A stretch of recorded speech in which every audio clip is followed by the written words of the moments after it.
Есть такая крайне неприятная вещь для звука, для психики, ну и для машины. Это свист приводного ремня. Вот у меня Peugeot 206, заменен был ролик обводной, вот он, чуть ниже, и натяжной, чуть ниже. С натяжным роликом заменен был узел натяжения. Вот. И появился свист. Ремень тоже поменен был. Дело не в том, что заменен был узел натяжения. Я ставил и старый, но новые ролика, два новых я покупал. Один Зекерт в составе узла был, натяжение вместе продавался. Второй Стилокс. Ничем особо эти ролики не отличались. Единственное, что отличался немножко узел от родного. Но я говорю, что свист был что с тем узлом, что с тем. Значит, откуда свист? Как решить? Это неоправданные траты, покупка другого ремня, какого-то дорогого, крутого, покупка нового ролика, смазка другой смазкой, замена гидроусилителя, еще что только в голову людям не приходит. Рекомендую использовать стетоскоп акустический. Вот такой он трубочкой удлинен. Трубочка такая жесткая, она была взята от старого омывателя, вот от такого, от другой машины. Она жесткая, такая, стала жесткой, такой, была помягче. Вот. И аккуратно на работающей машине вы сантиметр за сантиметром ищите, где же, откуда источник этого свиста, шума. Кстати, этот стетоскоп пригождался при диагностике в различных случаях, очень сильно помогал.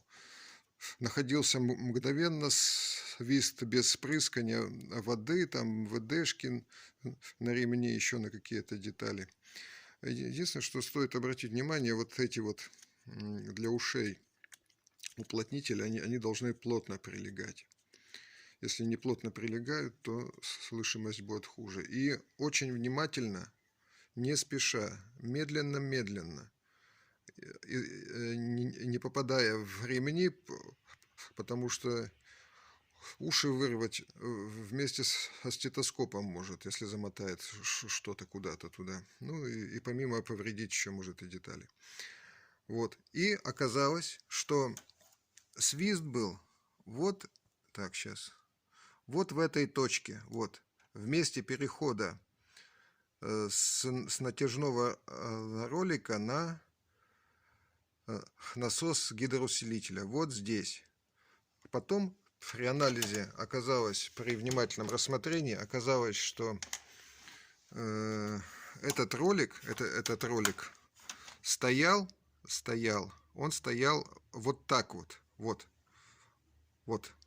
в таком положении. Ну, это утрированно, я показываю, чтобы понятно было. Он стоял вот так вот. Вот. И ремень уходил в сторону от ролика, от двигателя, и тер вот об эту поверхность шкива. Была подложена шайба, сейчас покажу. Шайба, вот, внизу он крепится на двух точках, болт 8,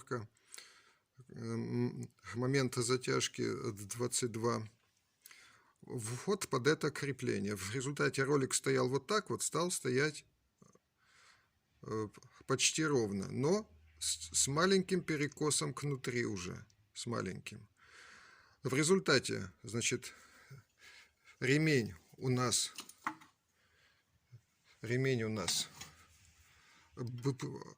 был вот так вот к этому краю, ушел вот сюда где-то 1 миллиметр с этого края и 2,5-3 миллиметра было с вот этого края.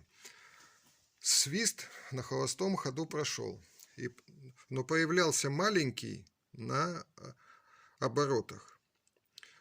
Шайба была использована пятерочка, под пятерочку, рассверлена до 8 миллиметров, и толщина этой шайбы 1 миллиметр был. Ну, значительный свист исчез, радости не было предела, так как он мозг выносил месяц мне, но на оборотах он немножко появился. И так как ремень ушел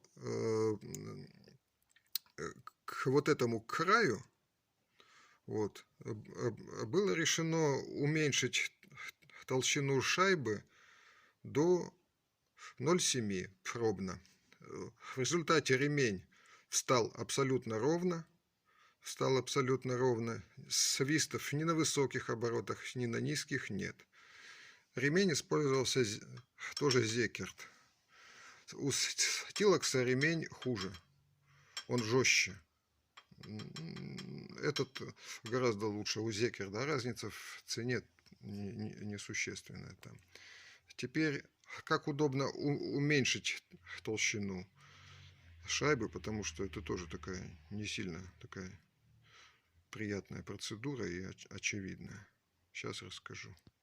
Берете неодимовый магнит, он используется для кузовных работ, и на наждачном круге потихонечку поворачивая эту шайбу, в общем, это довольно так, ну, минуты за 5, 7, 10 сделаете. А затем высушите, уберете отсюда опилки малярным скотчем на сухую, только он очень хорошо убирает все, потому что счищать это руками это неудобно. Вот. И затем берете шкурочку, ложите на стекло, смачиваете и, удерживая тем же неодимовым магнитиком, ее доводите.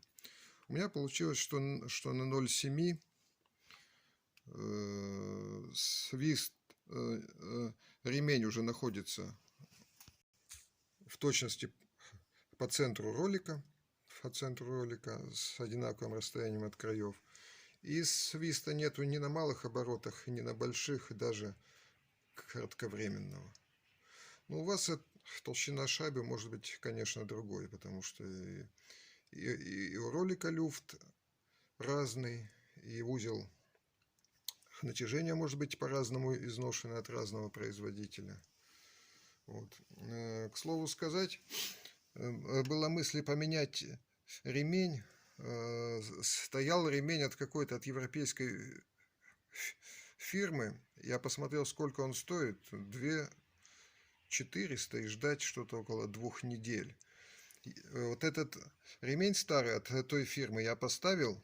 Он, кстати, свистел существенно меньше. Он более мягкий, он более эластичный, он более тонкий. И несмотря на то, что этому ремню 14 лет, но он уже изношен в трещинках. Поэтому все равно его менять. Ну, в общем, свист побежден. Основное, на что обратить внимание, это на диагностику. Вот, определить, где точка свиста. Потому что у меня свистит и шумит в том месте, у кого-то в другом. Ну вот если я рассказал свою историю. Всем успехов!